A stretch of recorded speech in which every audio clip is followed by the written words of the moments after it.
This is my pork belly na binili ko kahapon. This is 15 o 14.85 to be exact. Bale, ano siya,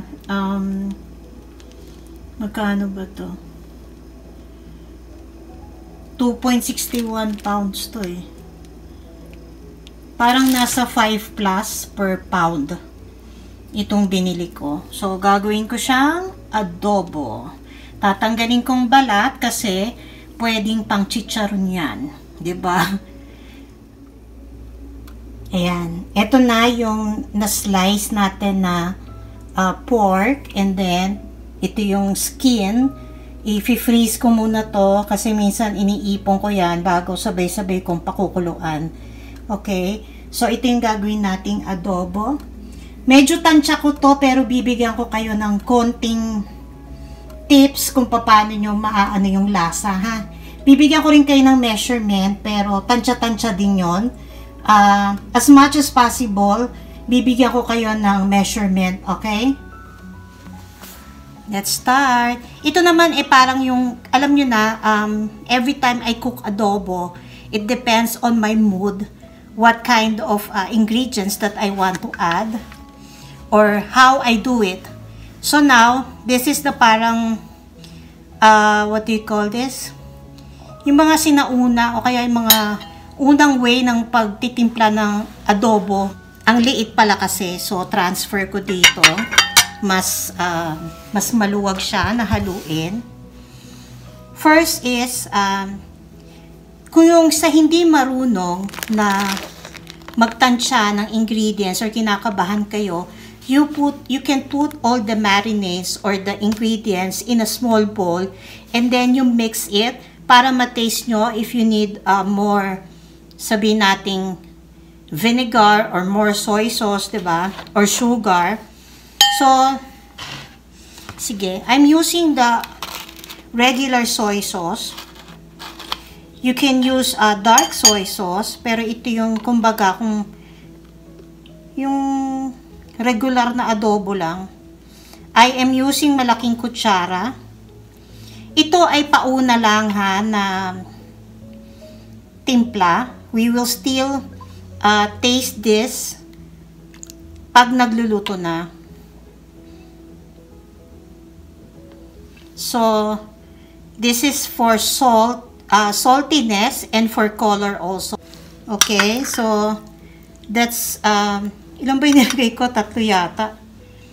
Tapos, this is cane vinegar. Cane vinegar is the best kesa yung regular vinegar. So, I'm using cane vinegar. The regular one, no need for spicy vinegar. I also don't like yung mga sinamak. So, the other one, the soy sauce is 3 tablespoons full. Ibig sabihin puno. And this is, let's start with 4 tablespoons. And then, sige, lagay na natin. This is garlic. So, it depends if you want lots of garlic. This is roughly chopped. You can add the skin or you can omit the skin. So, I have brown sugar here. Okay. This is 3 tablespoons full of brown sugar. And then, pepper. And ito, alam niyo ang gamit ng mga lola, our grandmothers from the past, most of them, not all, use MSG. So, I'm gonna put MSG. If you use like Magic Sarap or mga minsan mga Knorr, they have MSG too. Just don't put a lot. And then, don't use it always. Tapos, yeah, if you use liquid seasoning, may mga ano rin yan, MSG. Ay, ito kasi, ginagamit to ng mother ko. My mom doesn't want to use soy sauce. But in the past, she's been using soy sauce. But when she discovered the liquid seasoning of Knorr, yan ang ginagamit niya. So, kakamayin ko na. My hands are clean. Okay. We will marinate this. You can marinate this overnight or a few hours. Then we will start cooking. This is not the exact or the final marinade or the ingredients, because that's why please don't put too much salt or soy sauce, because we don't want to, ay, ano ba yun? Ang laki pala nun. Ayaw nating mabigla yung timpla niya.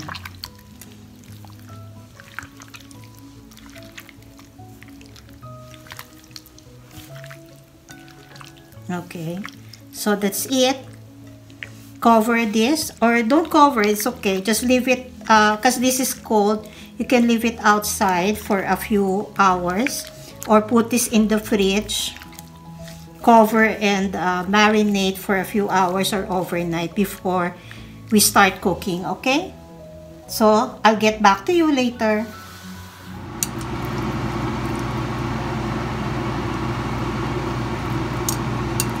After ilang oras to na nasa fridge, almost siguro mga almost ano na rin to, overnight.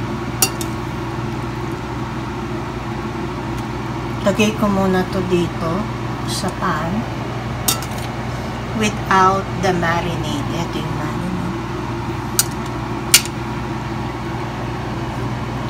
May times na kapag nagluluto ako ng adobo, ano naman yun, diretso ko na lahat ng ingredients sa pan. Ito naman ganito muna. Minsan ganito rin ako gumawa. So, initin ko lang to dito hanggang sa medyo mag-fry lang ng konti lang. So, ayan, nagsistart na siyang mag-brown. Excuse me. Nasa above medium heat siya, this one. Para madali siyang mag-dark or mag-brown yung sides. Tapos, at saka natin siya lalagyan ng water and yung marinade para to simmer it and continue cooking.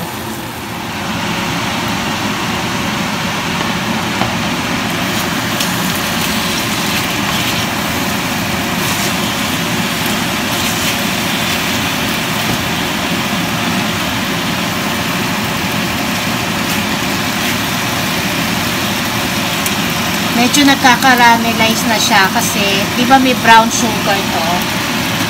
Ayan. Ilagyan ko to, di ba, ng brown sugar sa marinade. So, madali siyang parang caramelize. So, pwede na natin ilagay itong marinade. Mamaya pa tayo titikim, ha? Kasi kung tama, and then we will adjust the seasoning later. Kaya hindi tayo dapat nagmamadali at sumusobra sa ating pagtimpla. Okay? So, hayaan lang natin siya ulit dyan. Tuyuin natin ng konti bago tayo maglagay ng water. Kasi syempre, matigas yan. Kailangan palambutin.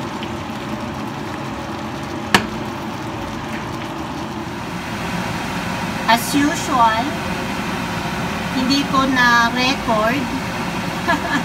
Hindi ko na pindot yung record. Pero anyways, yung sinabi ko, iba nilagay na yung marinade, tapos pinatuyo doon para mas maano yung lasa yung marinade. Manuot, what do you call this? Mas kumapit yung lasa ng marinade dun sa pork. Kaya pinatuyo. Tapos nilagyan ko ng water and we will simmer this until tender. Mamaya-maya na natin ito titikman. Okay, babalikan. So, ito, natuyo na siya. Pero, matigas pa. So, titikman ko na ng konti para more or less alam natin yung timpla niya.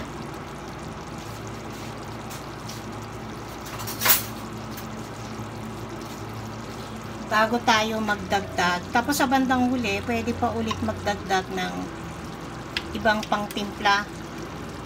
But for now, let's see. So, depende sa inyo yan. Gusto nyo bang very dark na adobo? Siyempre, maraming soy sauce. Pero, tingnan nyo rin ang timpla kasi baka naman umalat.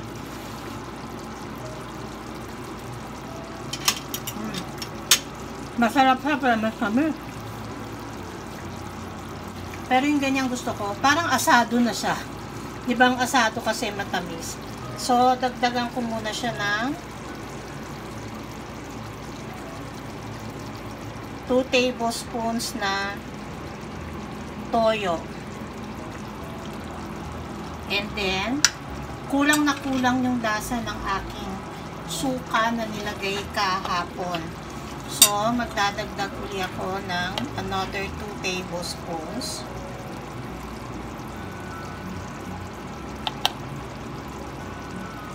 Ay! Yes, nakalimutan ko maglagay ng bay leaf. So, ngayon natin ilalagay. Hindi pa naman siya ganun kalambot. You can add this while boiling or simmering the pork. Ito po medyo patapos na. Tsaka ko lang na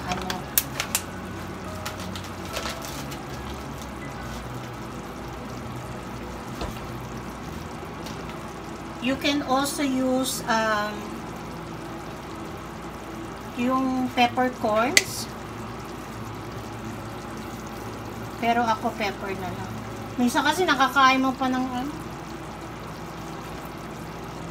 dagdagan pa natin ng isa pang vinegar. Minsan, kapag marami akong lemon, I use lemon. But I don't have lemon now. So let's add one more. So, parang 3 tablespoons yan. And then, let's simmer again. Medyo malambot na rin naman siya. Sa taba pala yun. Make sure kasi ang taba, syempre, madaling, parang feeling nyo malambot na, pero yung pala yung tinusok nyo yung taba. Aabot naman to sa, ni husband, baon. And at this point, it's up to you if you want may sabaw or tuyot na adobo. Ako gusto ko tuyot, pero si husband, gusto niya yung merong na ilalagay sa kanin. Kaya, lalagyan natin. And makikita nyo nga pala, marami siyang mantika. Kasi, hindi tayo nagdagdag ng mantika, pero dahil sa fatty ang ating liempo, kaya nagmantika yan. Pwede naman yung tanggalin mamaya. Okay? So, let's continue cooking. Saglit na lang yan. It depends on you Gusto nyo bang maasim? So, dagdagan nyo ng suka. Gusto nyo maalat, matamis. So, kayo na ang bahala. But I gave you some tips on how to season your adobo. Okay? Cover ko lang and then wait na lang ng konti. Yan, luto na ang ating adobo. May mga inayos ako dito. So, sa video, I hope na pinakinggan nyo. Kasi may mga dinagdag ako. Actually, nagdagdag ako uli ng a tablespoon of vinegar kasi gusto ni husband maasim. Ngayon, ilalagay ko na lang doon sa unahan, doon sa video na hindi ko matandaan kung ilan yung nilagay kong brown sugar, pero babawasan ko kasi masyado siyang matamis for me. Ayaw ni husband yon. Kaya yan, so pinatuyo ko na. Ngayon, kung makikita nyo, medyo may ganyan, yung parang buo-buo. So, pwede nyo siyang salain bago i-serve. Ganun po ako gumawa. Para malinis ang pagkaka-plating. Yun. So, comment lang kayo if you have any question. And kung umabot kayo dito ay salamat sa panonood.